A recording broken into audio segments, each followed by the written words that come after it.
मेरठ में एक बीजेपी नेता दीपक शर्मा ने 400 लोगों के धर्म परिवर्तन कराने का मामला सामने लाया है। आरोप है कि झुग्गी झोपड़ी में रहने वाले 400 लोगों को ईसाई बना दिया गया है और बाकी लोगों पर ईसाई बनने का दबाव बनाया जा रहा है। तो वहीं लोगों पर दबाव बनाया जा रहा है कि अपने घरों से भगवान की मूर्तियां निकाल दें।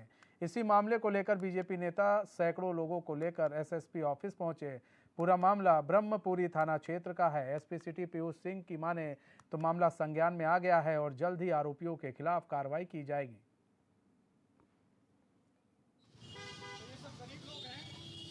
आज ये कुछ लोग एसएसपी ऑफिस में गए थे जो कि थाना ब्रह्मपुरी क्षेत्र अंतर्गत मंगतपुरम के रहने वाले थे।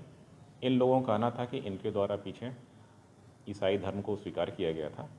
अब इनका ये कहना है कि इनको कुछ लोगों के द्वारा अंधेरे में रख के धोखे में रखकर धर्म परिवर्तन करा दिया गया है। इनके द्वारा दिए गए प्रार्थना पत्र पर अभियोग पंजीकृत करने के लिए निर्देश जारी किए जा चुके हैं।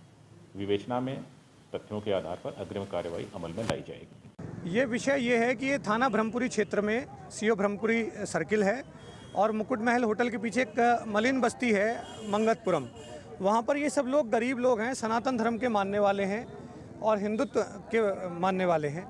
वहाँ पर लॉकडाउन के समय कुछ क्रिश्चियन लोगों ने वहाँ एक इनको खाने पीने की कुछ व्यवस्था कर इनको लालच देकर कुछ पैसे देकर इनको धर्म परिवर्तन की ओर प्रेरित किया। और वहाँ पर अगर आप जब जाएंगे और देखेंगे तो वहाँ एक अस्थायी रूप से एक बहुत बड़ा चर्च भी बना दिया है।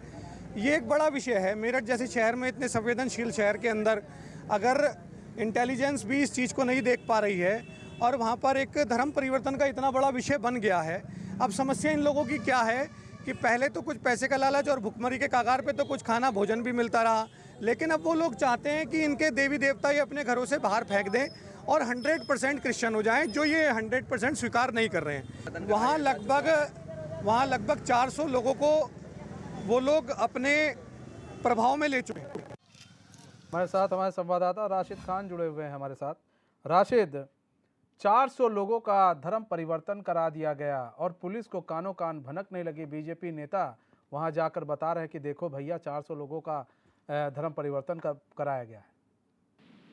बिल्कुल मनीष, आपको बताएं कि मेरठ में बीजेपी के एक नेता ने करीब 400 लोगों का धर्म परिवर्तन कराने का मामला उठाया है और सनसनी मच चुकी है। मेरठ के अंदर चारों तरफ से इस तरीके की खबरें आने लगी हैं कि इतने बड़े पैमाने पर धर्म परिवर्तन किया जा रहा था और जो यहाँ की LIU जो डिपार्टमेंट हैं उनको भनक तक नहीं लगी। यहाँ तक कि पुलिस प्रशासन को भी इस बारे में जानकारी तब हुई है जब सरकार के ही एक महानगर मंत्री दीपक शर्मा, जो भाजपा से ताल्लुक रखते हैं, उन्होंने इस मुद्दे को उठाया है। तकरीबन 150-200 लोगों की भीड़ लेकर वो आज कप्तान ऑफिस पे आए और तब जाके यहाँ की जनता को पता चला कि इतने बड़े पैमाने पे धर्म परिवर्तन का मुद्दा सामने आया राशिद है। बने रहिए। दीपक शर्मा भी जुड़ चुके हैं हमारे साथ, बीजेपी नेता है। दीपक जी, स्वागत है HN में आपका।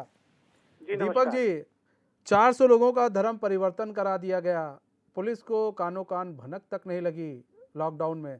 आपको कैसे पता लगा कि यहाँ पर इतने बड़े पैमाने पर धर्म परिवर्तन कराया गया है? देखिए, वहाँ विषय ये है कि वहाँ एक सेवा बस्ती है, बहुत गरीब तबके के लोग वहाँ रहते हैं और उनमें से अधिकतर जो संख्या है वो हिंदू परिवारों की है। लेकिन ये बेचारे छोटी छोटी नौकरी, मेहनत मजदूरी करने वाले लोग हैं।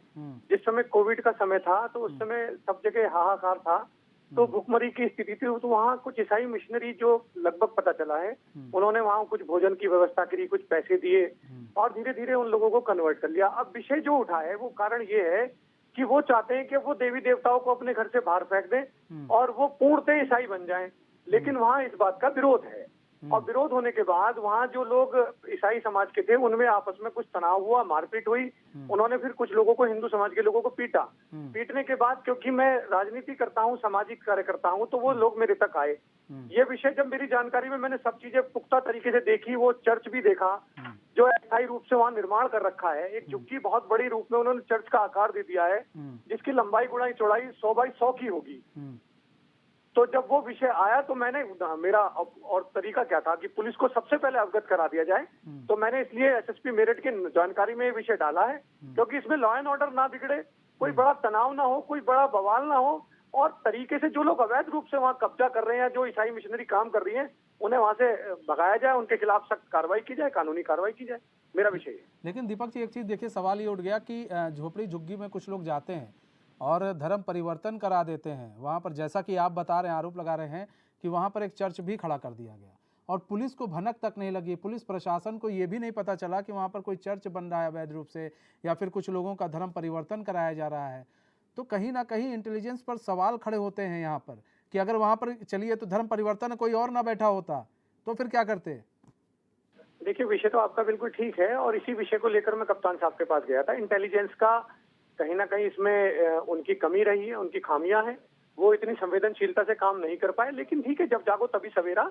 और क्योंकि सरकार भारतीय जनता पार्टी की है, मैं भारतीय जनता पार्टी का कार्यकर्ता हूं और ऊपर योगी आदित्यनाथ जी का कुशल नेतृत्व है, तो मैं तो इसलिए चाहता हूं कि अब देर आए दुरुस्त आए, अब इस पर सख्त कार्रवाई हो जाए। और जो लोग देश संविधान से चलेगा और सब लोगों को कानून का पालन करना है।